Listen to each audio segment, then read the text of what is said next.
City Council to order. Today is Tuesday, September 6th of 2022. We start with the invocation by Molly from the First Christian Church. Would you please pray with me? Gracious God, thank you for this opportunity to come together to talk and discuss and discern how we can continue to strengthen this community that many of us call home or soon will call home. There are many people making large and small decisions based on what they feel is necessary. We know decision-making can turn hurtful and divisive, but we trust that you will guide the thoughts and opinions into words of kindness, words of strength, and words of unity. Open our ears to listen and our minds to hear. Thank you for the generosity of time and talents and treasures. Without generous giving, there would be no agenda, no way to approve, and no way to transform and improve. Help us to remember that the few decisions made here will touch the lives of many in good and positive ways. Thank you for the many hands that make the work of these discussions possible. Sacrifices have been made to get us where we are in this place tonight, so we ask that those sacrifices be fruitful and productive. It is within the spirit of unity we pray. Amen. Amen. Thank you. Would you join me in the Pledge of Allegiance? I pledge allegiance to the flag of the United States of America and to the republic for which it stands, one nation under God, indivisible, with liberty and justice for all.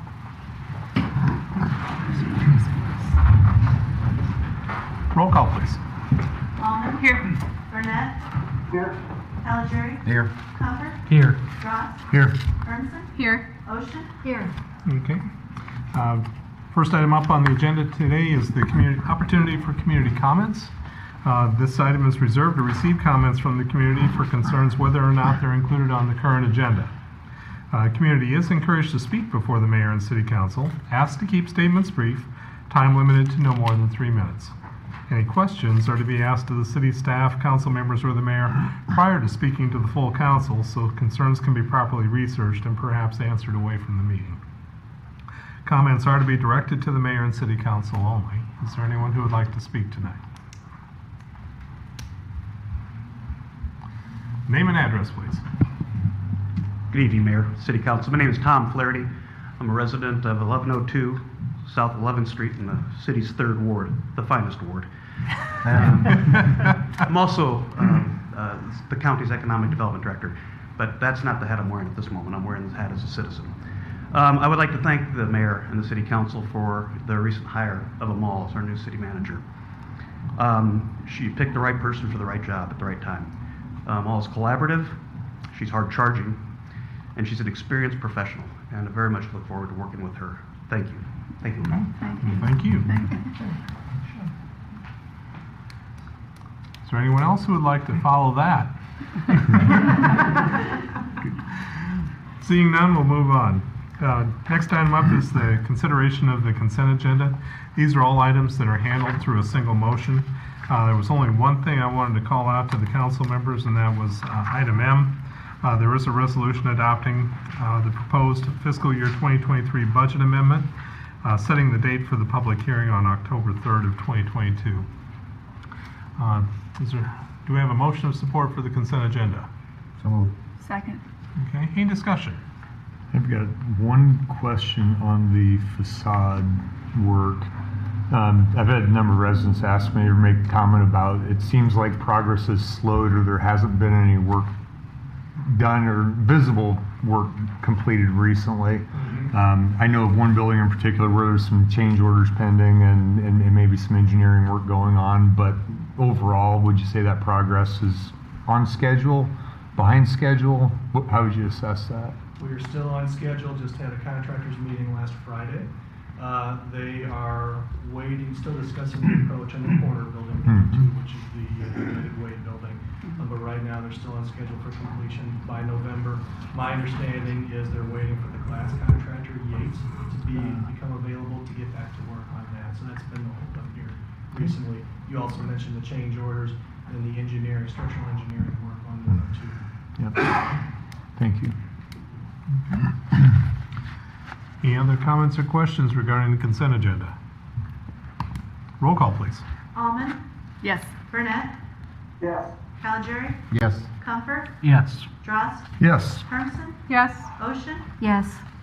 Okay, that passes. Item 6 is the announcement of vacancies we have for various boards and commissions. The Airport Commission, there's one vacancy for a term ending in December of 2027. The Board of Adjustment, a vacancy for a term ending in December of 2026. The Building Code Board of Appeals, one vacancy for a regular member and one for an ex officio member. Civil Service Commission, we have a vacancy for a term ending in May of 2026. And the Historic Preservation Commission, we have one vacancy, and that's for a term ending in December of 2023. Getting into the regular agenda, item 7A is to consider a joint city-county membership with the Greater Des Moines Partnership to enhance the city of Oskaloosa and Mahaska County strategic planning and economic development activities.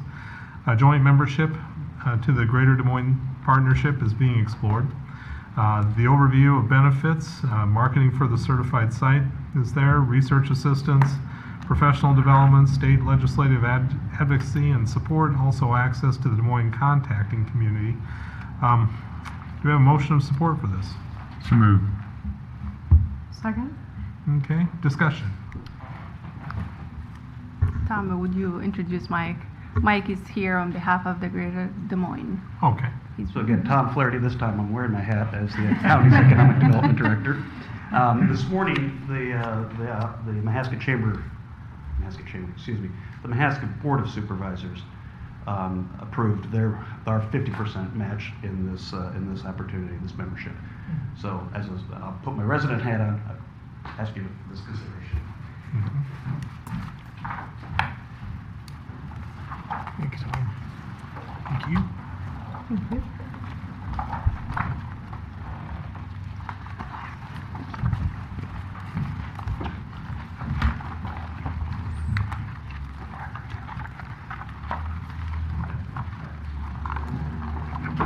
Good evening, Mr. Mayor and Council, and thank you for having me today. Is this on? Can you hear it? Okay.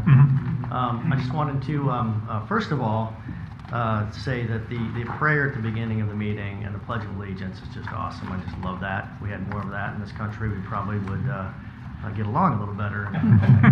So, love to see that. I go to a lot of city council meetings, and that doesn't always happen. So, I want to give you props for that. So, once again, my name is Mike Swayze, and I'm the Executive Vice President for Economic Development for the Greater Des Moines Partnership.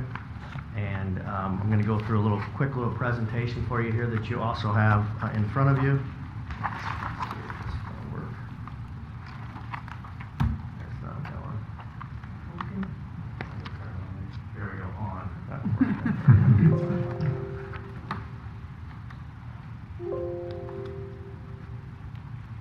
There we go. So this is our economic development team here. I'll just run through real quick. The Greater Des Moines Partnership, as an organization, we have about 40 individuals that work for the Greater Des Moines Partnership. And we're a combination of chambers of commerce, economic development organizations, cities and counties. But most importantly, we have the private sector funding about 85% of, closer to 90% of our efforts in our organization. So we, economic development, we have our own department of 6 or 7 of us, depending on how you slice it. I lead the group. I've been with the partnership since 2000. Stacy Levon she's our Vice President of Economic Development. She spoke to the supervisors earlier, and she's been with the group for about 16 years. Marlena Van Dursky is our Vice President of Research, and she's been with our group before me by about 6 months, so since 2000 as well, or maybe 99.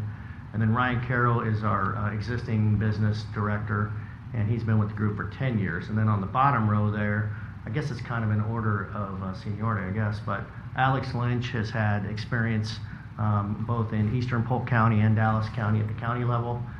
He joined our group about 3 months ago. And then Melissa Moyer worked for the Biotech Association of Iowa, and she joined our group about 1.5 years ago. And then Diana Wright is what we call Startup Community Builder, and so her services are available for any younger emerging companies. So we have a very highly recognized, rated team, if you will, throughout the country as industry leaders in all of what our team does. So the Greater Des Moines Partnership, we started out with 3 counties, and in 1999 we started out with 3 counties and I think about 12 chambers, and we've grown over the years. And so as you can see, we have a pretty big stretch there. We have 10 counties currently and about 55, 60 miles each direction of Des Moines. I mentioned earlier the Greater Des Moines Partnership is kind of a combination of organizations, a hybrid, if you will. So we have 24 affiliated chambers of commerce that, for lack of a better way of explaining it, we're kind of the corporate umbrella for all these chambers of commerce that we provide some technical support, we provide technology, and then some programming, but they're their own separate chambers. So that's not what we're here asking today. But through those chamber affiliations, we have about 6,700 business partners now that come through, chamber partners that come through that group. So that makes us, I believe, the 4th largest chamber in the country, with pretty good power when it comes to legislative issues. And then what we're asking for today, or what you've already approved actually, is what we call our investors. We're currently at about 365 before this program.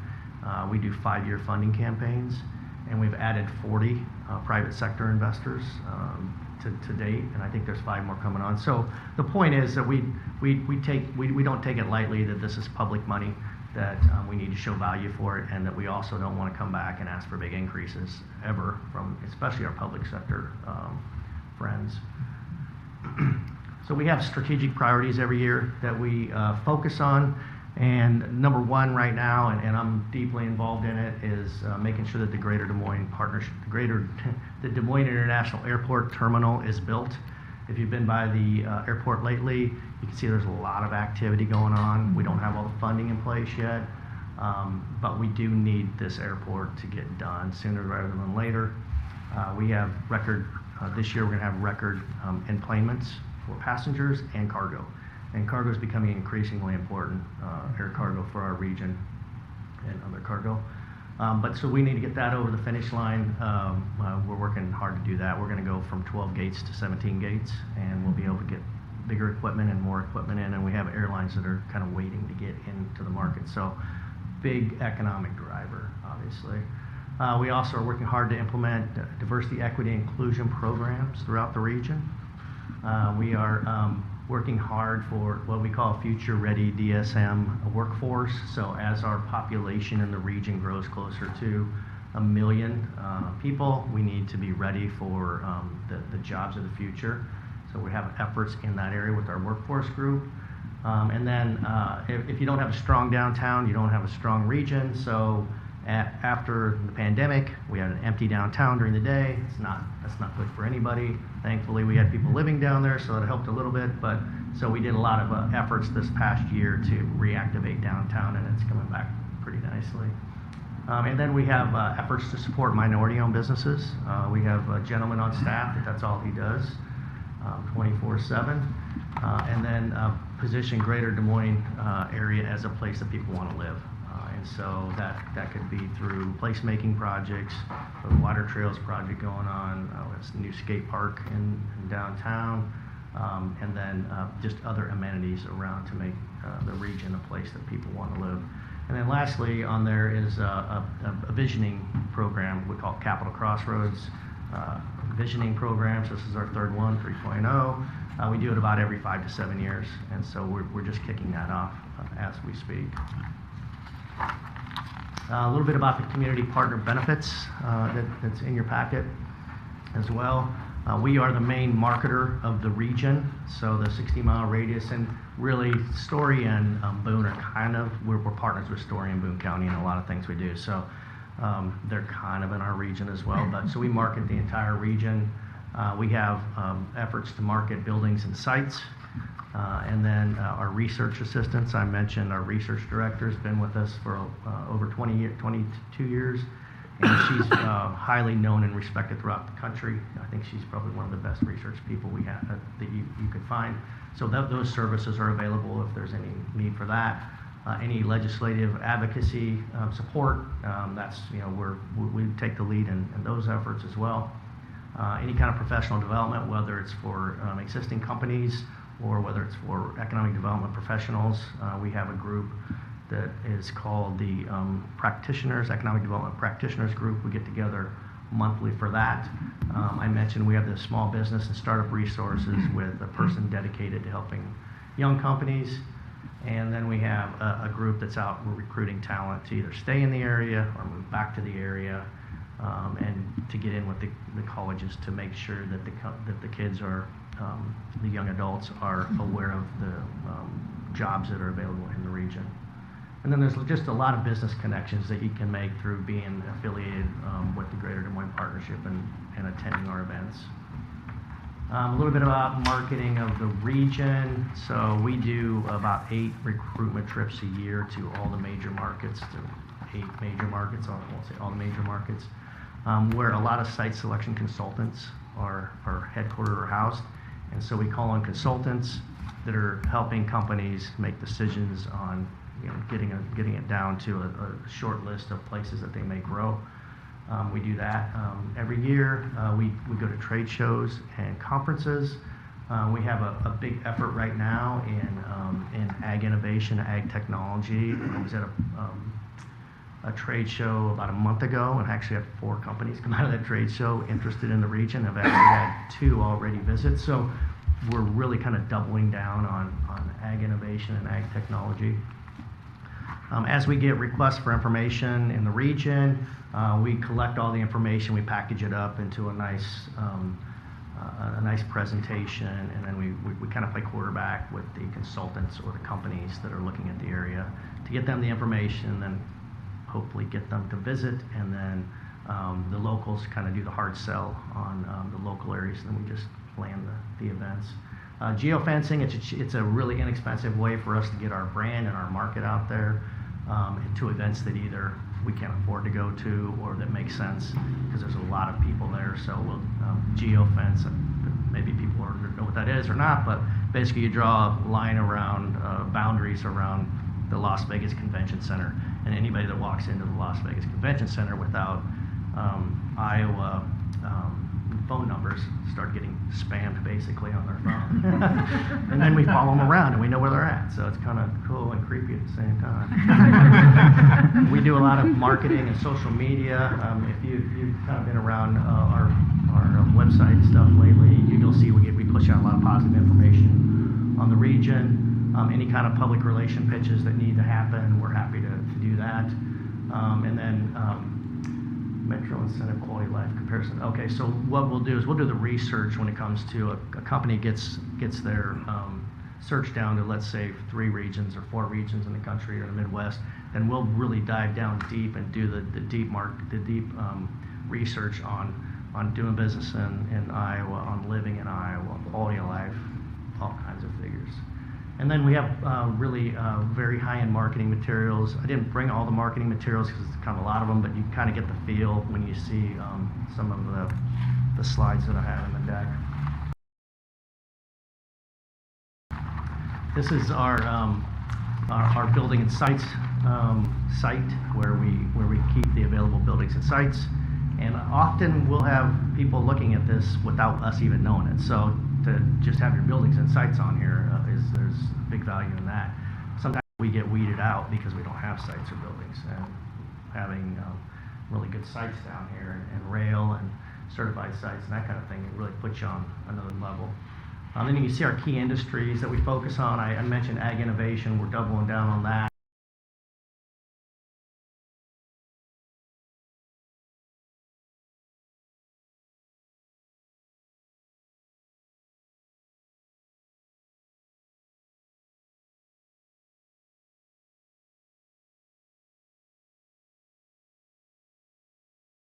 Insurance, financial services of the region. Data centers has, you've probably read about some of the data centers coming to our market. We're kind of a hotbed right now for data centers. And then logistics has been our hottest market in the past 3 or 4 years.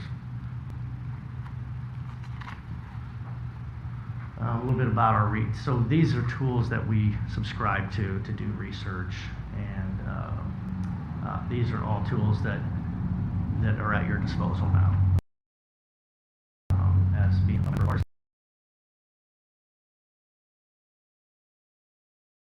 Some of these we can't actually run the but because of the contract we do.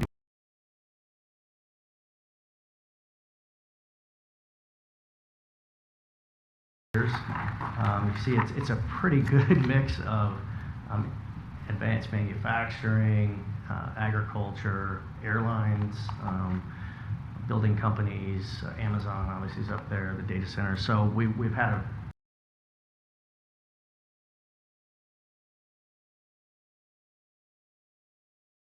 couple of years, regardless of what's happening in the world.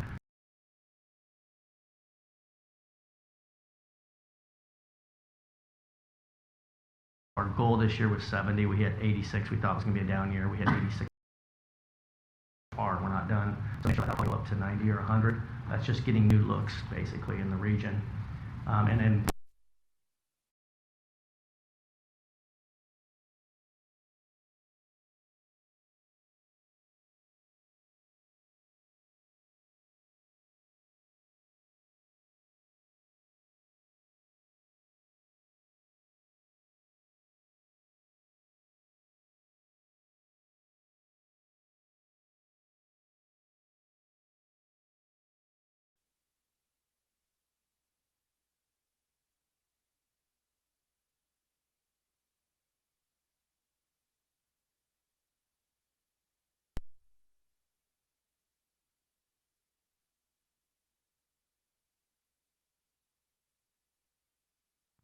a lot of decision makers that are pushing us from the private sector and the public investments. We obviously have all of our public partners. We have really good regionalism where we think regionally. We think bigger than our own territory, actually. So if we're working on a project and it ends up in Marion, we're fine with that. We're just like, hey, we got it to this point. It made Iowa. It went to Iowa, so okay, we're good. Not really that easy, but you know what I mean. We know what's good for Iowa is good for our region.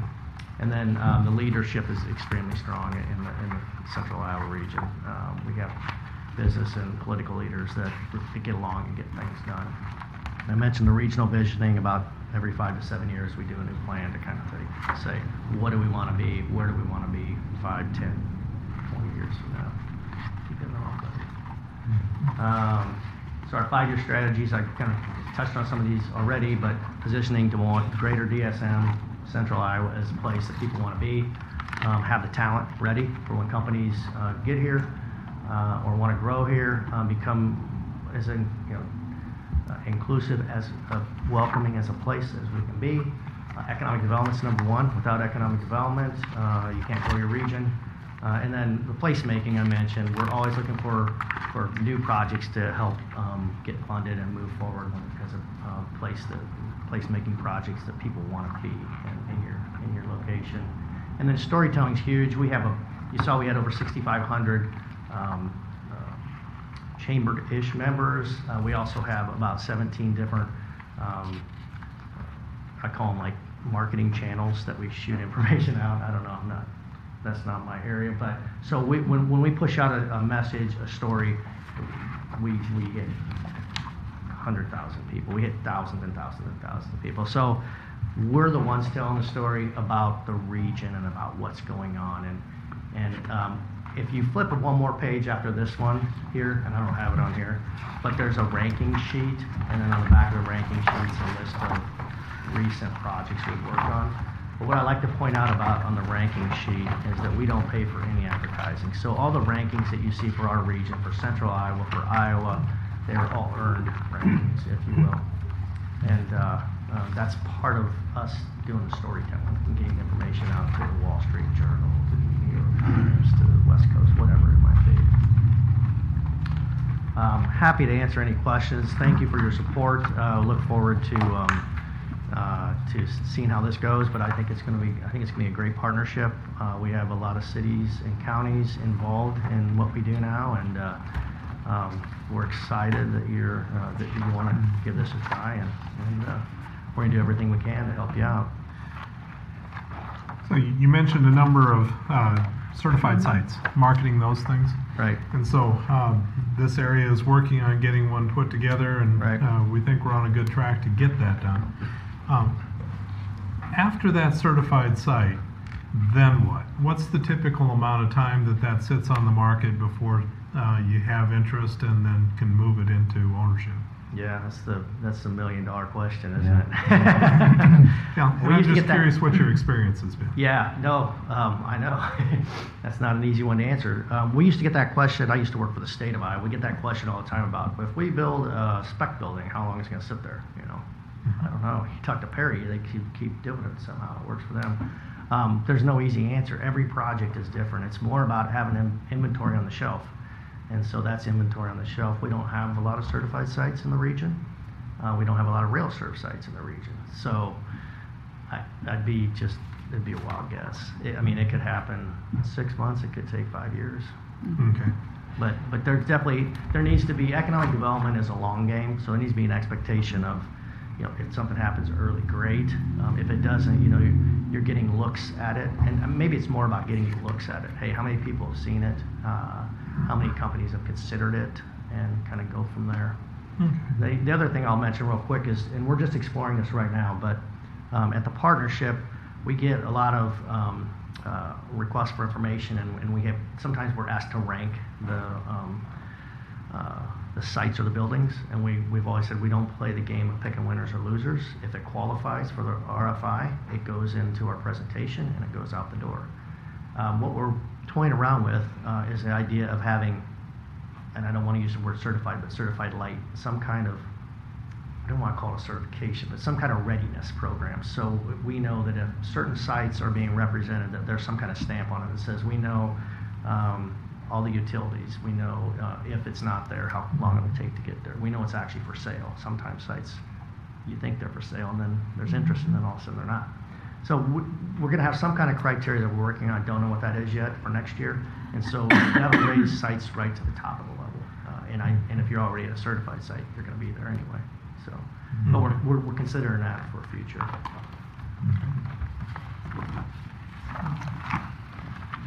Yeah, I got some questions. Really? Hey, be nice. You know, we have the certified sites, well, it's being worked on down south here, but we also, there's other properties within the city. Would that also be listed? Is that something that could be listed too with you folks? Yeah, so Yes. that, it depends on the site. So if it's retail oriented, then we don't list those sites. You don't list retail? Yeah. Because we got empty buildings on the square. Yeah. Okay. So, But it's going to be part of the storytelling, how we want to promote the community and highlighting that. So basically, it's an avenue where we will be there to be looked at. and I'll just add that we can also make some connections to developers in the Des Moines area that might be interested in a building. We've done that before. We did it in Grinnell, we did it in Newton and Marshalltown as well, where we tried to drum up some interest for some sites and help get people down here to take a look at what's available and hopefully get somebody interested in a renovation project. You mentioned earlier you attend trade shows. I attend trade shows for our business, for the company I work for, and I see at some of these shows where you have other regions or parts of the country out there, people advertising, hey, trying to get companies moving to their area. Is that something like what you folks do at trade shows? That's exactly what we do. Okay. Yep. So we'll have our regional information out there, and we try to get leads, obviously, out of trade shows. It's pretty rare to come home with 4 hot prospects, which we did last time. I mean, that was just unheard of. But it was an ag tech. It just fits perfect for us. So we do trade shows with industry specific, and we also do trade shows with corporate real estate executives. So whether it's the Society of Industrial and Office Realtors or National Association of Office and Realtors, there's an area, a group called Corfac, Cornet, all these groups of decision makers that can help guide companies to looking at different regions. So how's, for the city though, how is this gonna fit for us? If they're only really advertising, you know, like the sites that we had down south, how's that gonna benefit the city itself, our economic development, what we wanna do within the city? It would help us promote our city, and we would be part of the conversation. If a company is looking for a place to locate, we would be on the list because we are part of that region. and we're going to be being marketed along with that region, and we'll have all the access to the resources. For example, putting the data together about the community, everything that is would be looked at or considered in a site selection would be available and ready to go. So- And basically, it's ready to recruit. So the site selection is more like the projects we're working down south, for example. Those type of sites, right? It could be Correct. available The buildings as certified well. site, yes. Right, but not sites within the city where there's properties up for sale, you know, that could be developed, like north of town up by Power, big lot on how many acres of land that is up there. Would that be promoted? You know, things like that, not just. It could be part of us marketing, putting together a redevelopment plan and marketing that site. It would be where we go and make sure everybody's aware of it. Because within the community here, people are more looking for more things to do in town. Everything from more shopping, more restaurants, more of this, you know. Then you got the industry side of things, okay? So you got two things here really. So I'm just wondering how this is gonna benefit us as far as promoting Oskaloosa. You know, not only the industry aspect of it, but, I mean, So and then, do we know what the cost will be to the city on this if we was to partner on this? Yeah, so the cost for the city is $3,750 a year, Okay. and then the cost for Mahaska County is the same. So, and that's discounted from 10,000 for kind of all your counties around you, just to give you guys the trial run, if you will. So, typically we'd say $10,000 for a county and a city, if you will, for the whole county.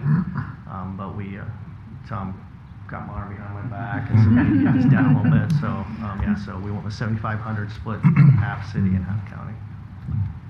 How does, you mentioned the Greater Des Moines Partnership would basically make up the fourth largest chamber in the country. Right. And cooperatively together. How does our chamber fit into this equation? Yeah, you know, we haven't had any discussions with your chamber yet. Okay. So that would be a separate deal. Okay. And we have some like for instance, Marshalltown, they have their county, city, and their chambers in. Grinnell, I think their chamber is not in. So it works all different ways. Depends on if your chamber sees value in it. Yeah. We can have I mean, I see it as a deal to where our chamber is an integral part of our community, and I think that they should. I'm not saying that they should come up with a third of this necessarily, but I think that they should be, and I'm sure they will be a part of the conversations that we're having. But I see the benefit of this partnership being much larger scale, being able to reach a larger audience. I agree with Joe that there's a lot of small pockets downtown, vacant buildings and things that we need to bring into town.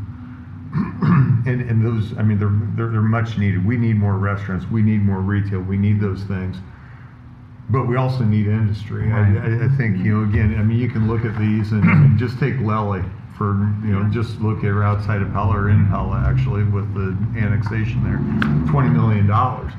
Those are the types of investments that we need in our community to help us continue to grow, because those are the ones that are going to bring jobs. That's what's going to help spur that longer term development and sustainability of our community, and that will possibly drive the increased retail and the need for that. So I see that, you know, the last point on that one slide was storytelling. Something that I've had conversation with a lot of people about is that, you know, we have, Oskaloosa has a great, and Mahaska County has a great story to tell. But how do we get to the table to tell our story? Okay, I can only reach so many people. The council, our city staff has great connections. The county has great connections within different organizations.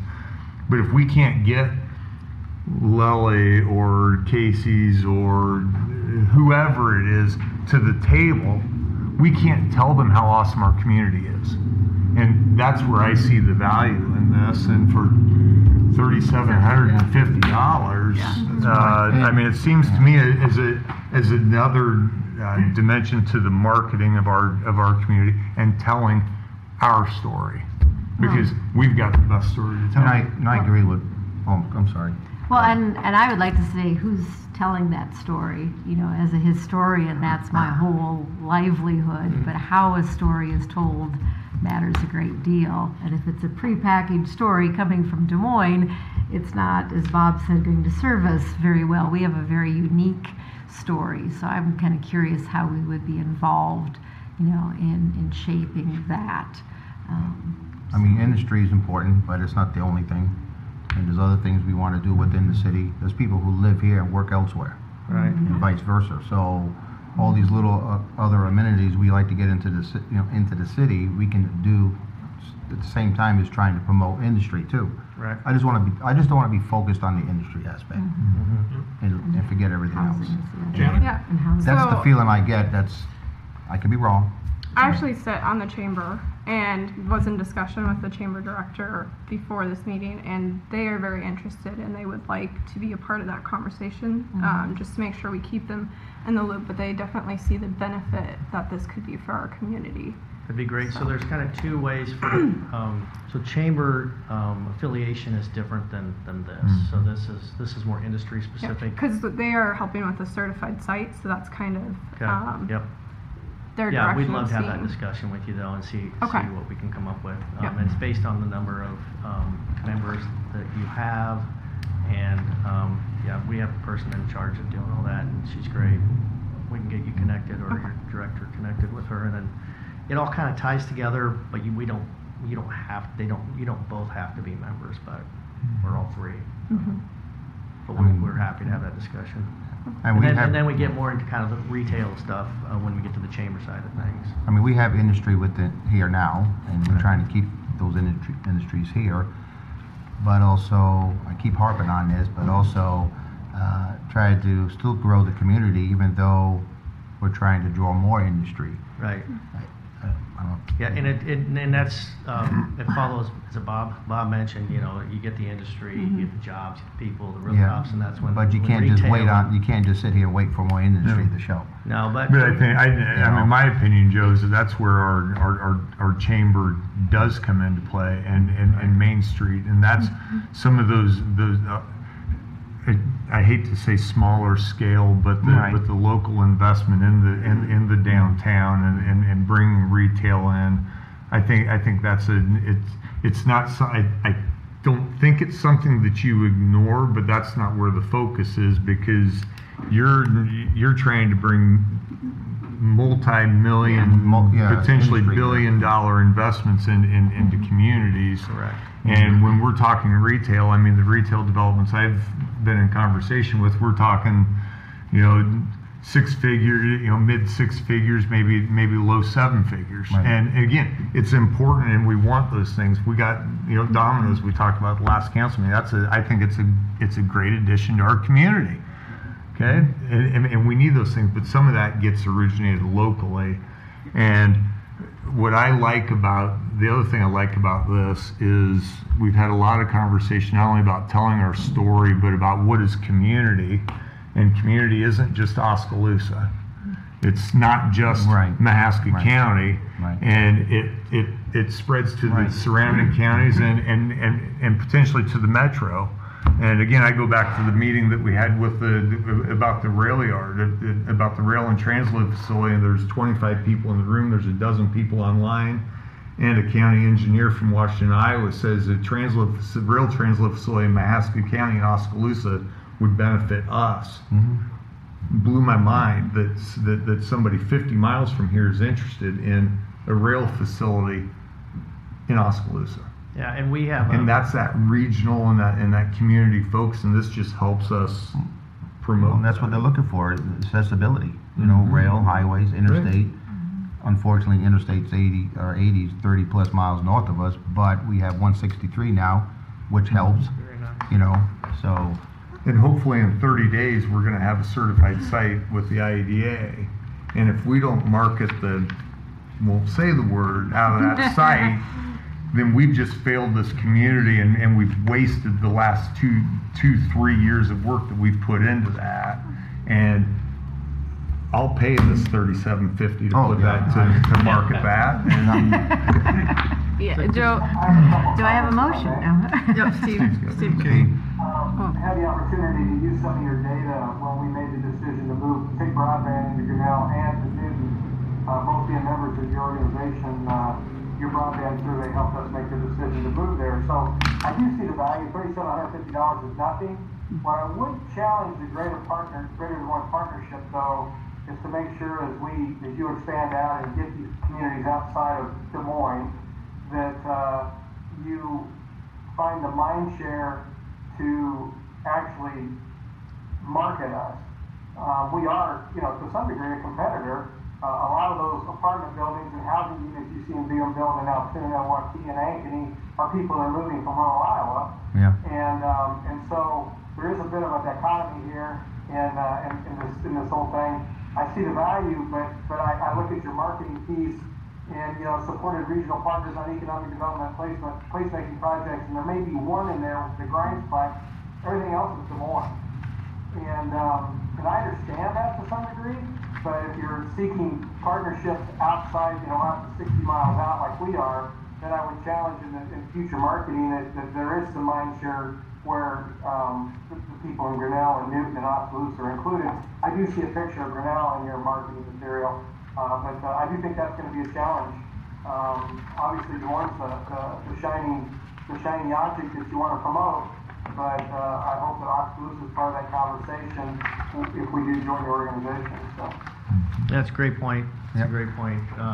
And we have a lot of discussion on our marketing pieces and the photos, and make sure that we're representing as many as possible.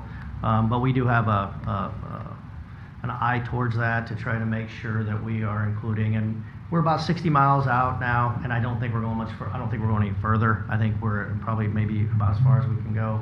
I don't know if there's another couple counties that might be interested, but it is a challenge to keep the urban-rural divide, trying to close that. That's one of our goals, really, is to get that out there, that we are, ag is Iowa, ag is central Iowa, ag drives Des Moines, manufacturing drives the region, drives central Iowa. So we definitely have an eye towards that.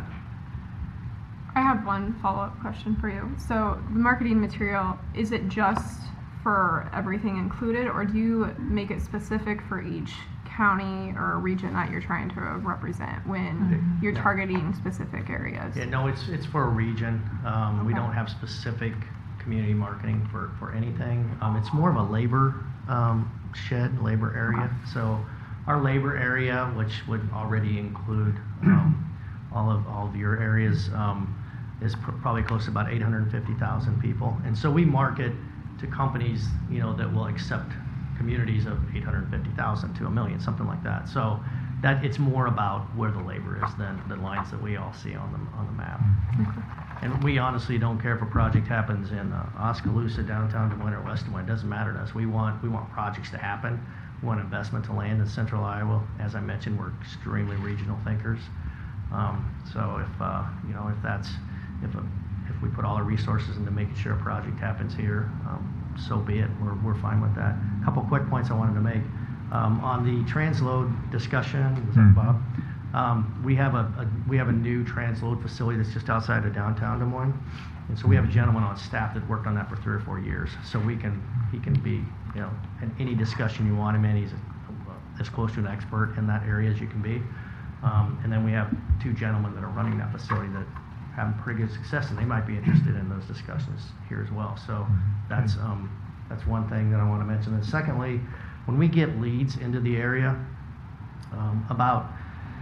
let's say about 80%, usually more of our leads come from our activity, and the rest comes from the state. So if you're waiting on the state to send you a lead, it'll happen, but not like us. So we're out. We're very very aggressive in marketing, and really marketing Iowa, but marketing the region. So, and then one last thing, we do have a person on staff, Stacy Levon, who's the vice president of economic development, who's just a complete expert in financial incentives for industry. So she can help if there's any questions whatsoever. She can get us to yes with the state of Iowa or feds. Yeah, I think that's the biggest value, us getting access to those resources. And on the marketing piece, this is part of our strategy. We have a lot of work to do in telling our own story, but part of that is being able to coordinate at a regional level and having access to those resources. Is there an exercise that is done for the various communities to say what their strengths and weaknesses are? And I'm thinking, like in the case of Oskaloosa, what we have is a lot of water. And so we have a lot of pumping capacity, and so if a wet industry was interested, we would probably be able to offer a place for them to come without, having to question whether or not there would be enough water to support them. Is there any kind of criteria done that way as far as where the best place would be for these sorts of outfits? So that's kind of our thought process on this certified site, light site, site ready, maybe a site readiness program, is that we know the water availability in the community, we know electric capacity, all of the things that, when we work with site selection consultants, they call themselves site selectors. I call them site eliminators. They start out with a big list, and they're looking for every reason to get you off that list. And we're fighting like crazy to try to keep us on that list. And so if we know that a certain site has everything they're looking for, and we can put that kind of the top of the list and say, okay, we have 10 sites, but these 5 have we know we're certified. I hate to use that word. We know that these sites meet your criteria 100%, no questions asked. So that's a little bit of an answer to your question. We don't do analysis of cities or counties when it comes to that level. We used to do that. You and I used to do that. University of Northern Iowa, they had a program to kind of do strengths and weaknesses. I don't know if I would recommend or not recommend them, but it's not really something we do. Okay. I think along those lines too, if we go back to the certified site, part of the requirements in working through that and becoming certified is that you have to prove that you either have current capacity or have the ability to provide a certain level of utility capacity within, is it 90 days, 180, within 6 months, within 180 days. And so if you can't do that, you don't get certified by the IDA. And that's a benefit, my understanding, of becoming a certified site, which again, hopefully in 30 days, is that then we can, when the site eliminators show up, you provide the package of information for Oskaloosa, and it says we are a certified site, and we can provide all of these things, and it gives us a greater probability of not being eliminated from those conversations. That's a great point, and to kind of expand on that, the certified site program at the state, there's requirements of size, and it's somewhat expensive to get through the process and all that. And our idea is that there will be no size limitation. There'll just be certain criteria that if we can prove out 10 things, whatever they might be, we're working on that right now, that those will rise to a level higher than just regular sites that are marketed just by the general public, if you will. And then the other thing on your certified site is the state amplifies certified sites. So if you have the same size site and you're not certified, you don't get the same amplification as the state gives you. So it's worth the process. It's just there's certain size limitations and criteria that some people don't want to go through. And we're going to try to take that down to an easier level to get it cost effective. And part of it for us is being in a region this big, we have a lot of sites available, and a lot of them are just, brokers have them, and they don't care. They're not going to give you the information. It's hard to get information. So if we can get some program in place and show some value of a stamp of approval, then hopefully that'll rise. Your sites will probably rise to the top pretty quickly. Other comments? Yeah, we haven't talked about labor either, because I'm looking at your certified sites in Windsor Windows in Norwalk. Their parent company, is off, I think, in North Carolina or Idaho, but they have another company in Des Moines. but their certified site depends largely on immigrant labor who lives in Des Moines. And so that's what makes them attractive as a site. I don't think we have that advantage. You know, I mean, we haven't talked about labor here. I mean, as far as who could work at these places, you know. Yeah, and economic development used to be all about jobs, jobs, jobs, jobs, jobs. And now I think it's changed to investment into a facility, automation, investment, jobs as well, but maybe not. You know, in the past, we used to shoot for 1,500 jobs in the region. Is that a reality right now in today's environment with 2.6% unemployment? Probably not. So, but the investment in companies investing in your community, obviously that cements them in for the long haul. And as, you know, they grow, then they're going to grow hopefully in your location. But I'm not sure exactly what your question is, but my response was, I mean, do we have that much labor to offer a company? Because there's more to certified site than water and rail and that. You've got to have people. Great point. And as automated as Windsor Windows is, it still has a number of. It's, again, you're not gonna. We don't have the labor until the industry is here. You still don't have the labor. You know, it's like chicken and the egg, which is. And again, I mean, it's called competition. There's labor, but where's our labor going? Right. And again, I want to really start thinking regionally, not just in my little bubble. But I think the numbers are at least 25% of Oskaloosa's workforce goes to Pella every day. If not more. If there's a whole pool of labor that could just as easily stay home if the jobs were there and it was competitive wages. And we had these same discussions with Newton 10 years ago. Yeah. That they, you know, they saw so many people driving out of town, and so they did some studies to prove that people would stay for X amount of wage or whatever. So there's a pool there that's competitive, no doubt about it. But there's a pool there. That's what it is today. when we talk about quality jobs, people do move for jobs. That's the only reason people move around. Well, we have quality jobs and we can't get nobody to move to Oskaloosa. How about that one? But again, if we want to talk labor pool, where do some of your employees come from, Joe? How far away do they drive? Mostly from Oskaloosa. Okay, we have employees who drive from Ankeny every day. Well, we got positions. Every day, Ankeny to Oskaloosa, every day. Centerville, Bloomfield, Atumwa, Knoxville, Grinnell, driving to Oskaloosa every day. Why? For a good paying job. Right. My work is, there's very few people live in Oskaloosa, and we're probably one of the higher end, and everybody drives in, but they drive in, right, because it's Mid-American Energy, so. But back on that, Bob, it's the certain positions within the company that require a little bit more, you know, expertise, whatnot. Those positions are hard to draw on. And then trying to get them to move to Oskaloosa, and then first thing is, well, what you got in Oskaloosa? And then they find out they don't really care living in Oskaloosa. Because we don't have the things that they're looking for. I mean, you can't please everybody, but we got 4 locations, so you know. Other comments? Great questions. Yeah, sorry. Great question. No, great questions. You got a motion to get in. So moved. Roll call, please. Burnett, Yes.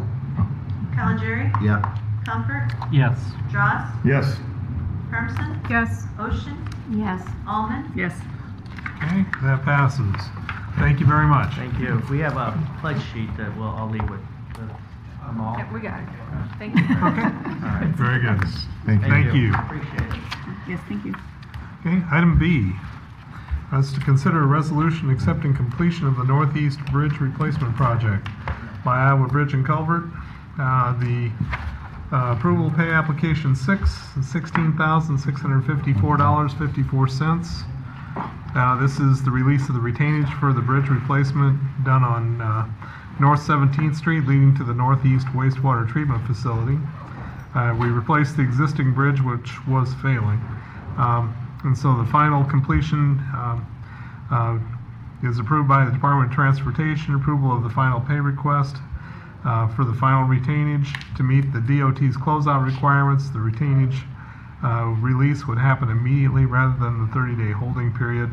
Remaining amount of $7,935.40 was for items that are under the planned quantity, won't be needed, and so the breakdown is in our agenda. Do we have a motion of support for that? So move. Second. Conversation? I'm just curious as to why it's a year. I mean, a lot of times, 2 most of our years. projects, retainage is released like 30 days after final acceptance and that.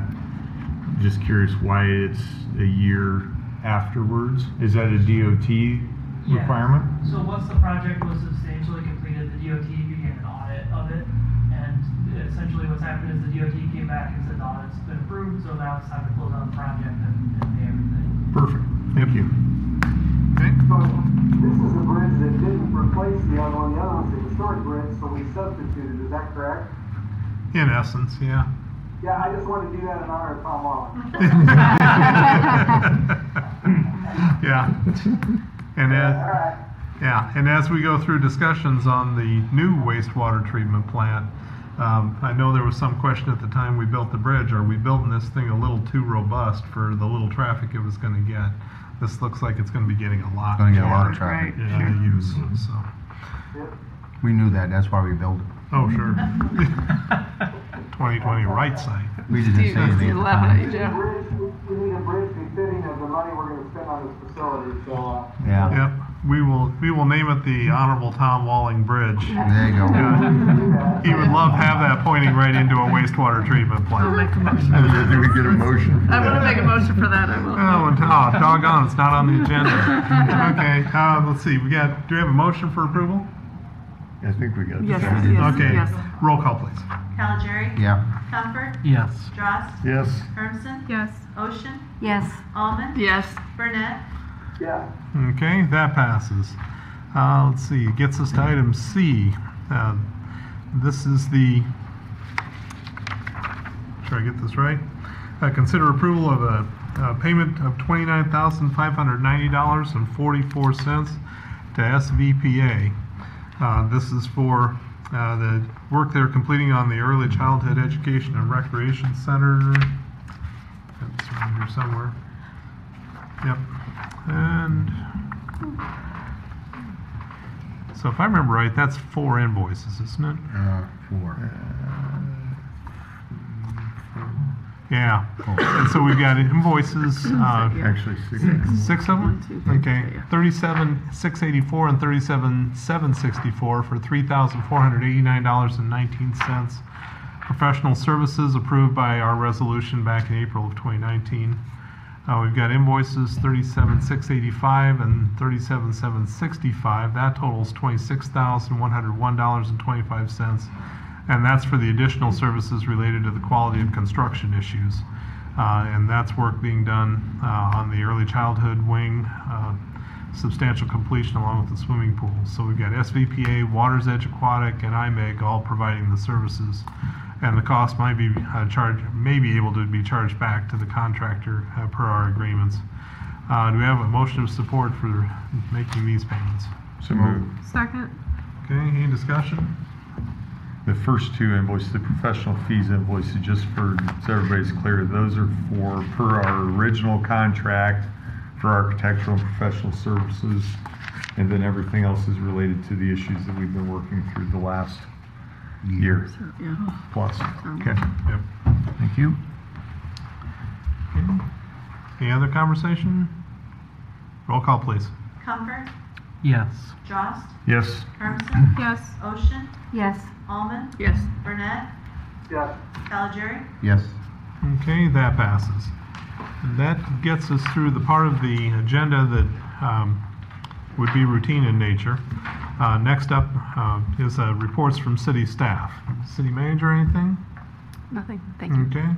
City clerk, anything? No, sir, thank you. City attorney, anything? I would have nothing, thank you. Okay, comments from city council. Lisa?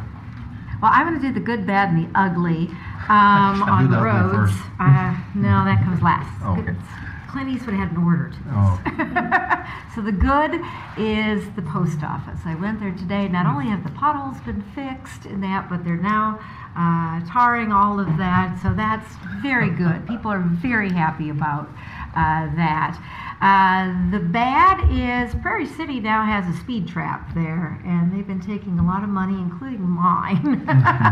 So be warned. And I was advised when I went to a training session on municipal, elected municipal, don't do a speed trap because people start boycotting your town. And I am not getting my gas ever again in Prairie City, okay? So we have to be careful on that.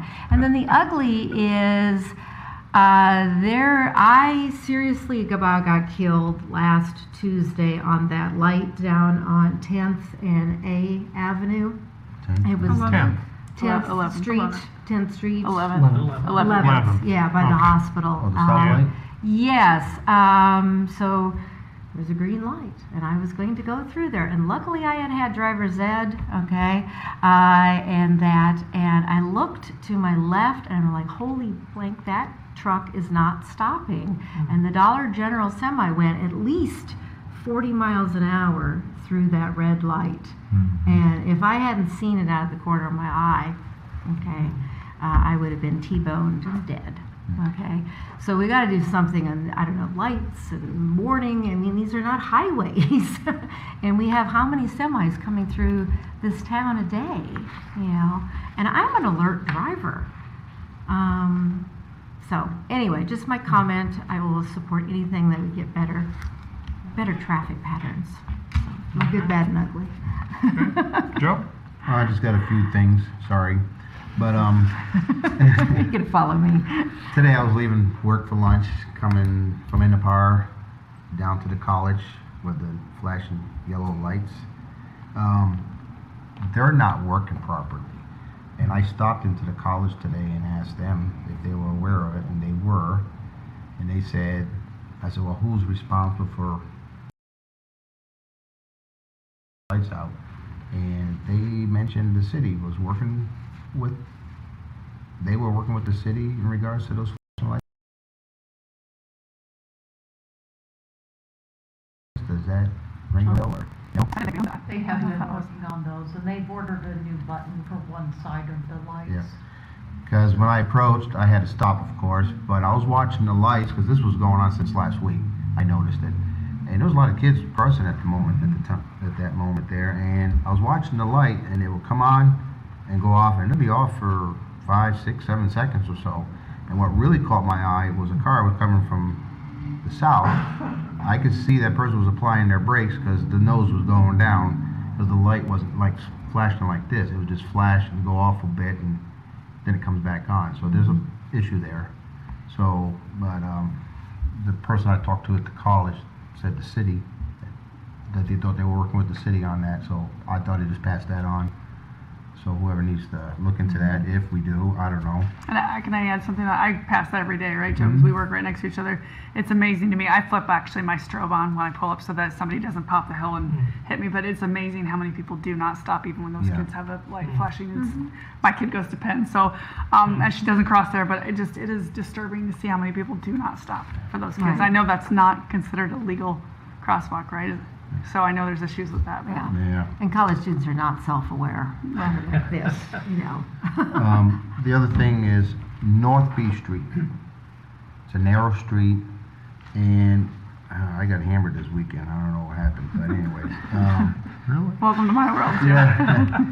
Yeah. Neighbors behind me were saying, how come North B does not have a no parking, one side being no parking? I went and looked at it. There is no signs on either side, so I don't know if that street. Are you talking about like by where the that childcare place is too? Because it's very. I've been. Yeah, the block north of that. Okay. That's behind me. That whole street. There's no parking signs, at least on one side. So I don't know if it's on paper that's supposed to be there, or we just never. It is tight. I've actually been where It's you're a at. tight fit, and I know a fire truck will not go down the middle if there's cars on both sides parked. And then also on North B, on the north end of the street to College, right? I wonder if the city could take a look there at that part of the street and do some sort of repair on the street. It's pretty bad shape. The brick is showing, lots of it. And It's not a big area, but maybe we could do something there to push that a little bit. And then, no, that's it. Charlie? Nothing. Nothing on the end. You're bored, Charlie.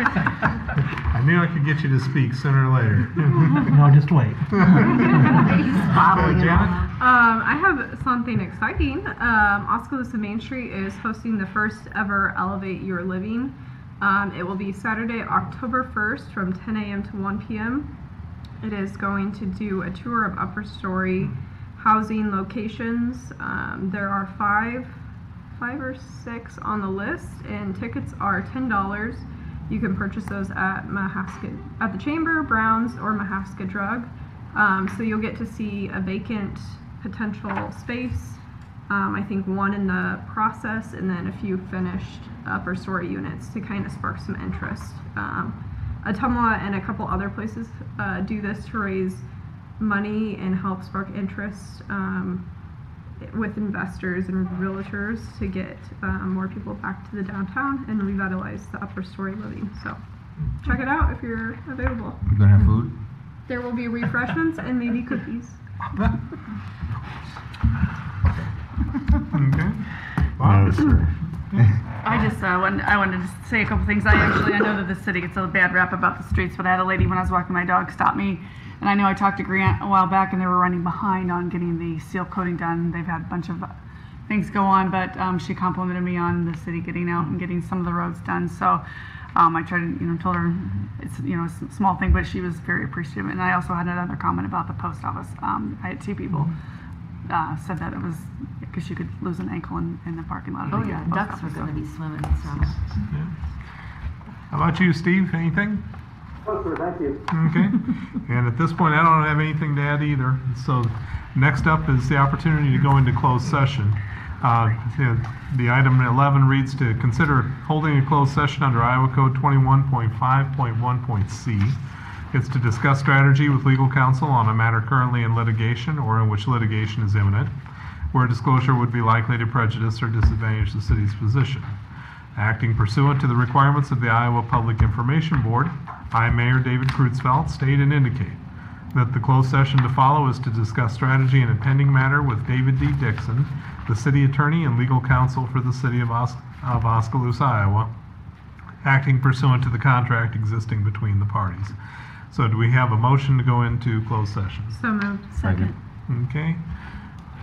Any discussion? Probably not. Roll call, please. Drost, Yep. Hermson, Yes. Ocean, Yes. Allman, Yep. Burnett, Yes. Caligari, Yes. Comfort. Yes. Okay, that passes. We're going to go into closed session and dismiss everyone that doesn't need to be here. We are back into open session. Item 12A is to consider approval of a payment agreement with Graphite Construction Group regarding services pertaining to the Early Childhood Education and Recreation Center. So we have received pay applications 24, 25, and 26, totaling $490,154.62 for the Early Childhood Education Rec Center. The pay applications have not been certified by SVPA, the project architect. Notwithstanding the lack of certification and the construction disputes between the city and Graphite, city may choose to pay Graphite for payment applications 24 through 26 while reserving the right to seek return of some or all the payments from Graphite per the terms of the attachment payment agreement, and that includes the city's payment of applications 24 to 26 that'll be credited in favor of the city and processed in accordance with contract requirements if the applications are certified by as if they were certified by SVPA. The payment shall not constitute an admission as to any matter by the city or Graphite or acceptance of the work by the city or SVPA. Graphite is waiving any argument that payment applications 24 through 26 is an admission by the city. City and Graphite reserve all rights, claims, and defenses under the contract and bonds and do not waive any rights, claims, or defenses thereunder. The parties agreed that the city's payment of pay apps number 24 through 26 pursuant to this agreement shall not in any way prejudice the city's right, if any, to seek from Graphite, its insurer, or the surety a return for some or all of the payments, And finally, the agreement does otherwise alter or modify the project contract documents.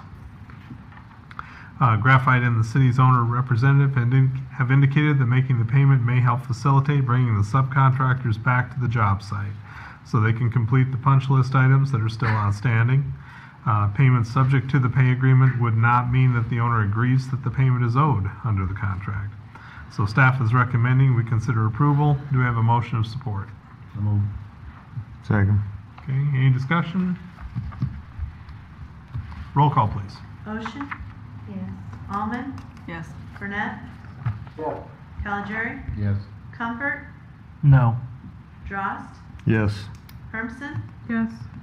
Okay, that passes 6-1. Moving on to item 12B, considering pay application 24 totaling $230,951.35 to Graphite Construction. And so the listing of pay applications and breakdown is listed below in the agenda. Do we have a motion of support? So moved. Second, and that was 11B, right? I think you said 12B. Oh, yeah, 12B. 11 was the closed session. That says open session on mine. Okay. Yeah. So, anyway. I get it now. Okay. So, do we have a motion of support? Yes. Do we have a So moved. second? Okay. Any discussion? Roll call, please. Almond, Yes. Burnett, Yes. Calgery, Yes. Comfort, No. Drost, Yes. Hermson, Yes. Ocean, Yes. Okay, that passes 6-1.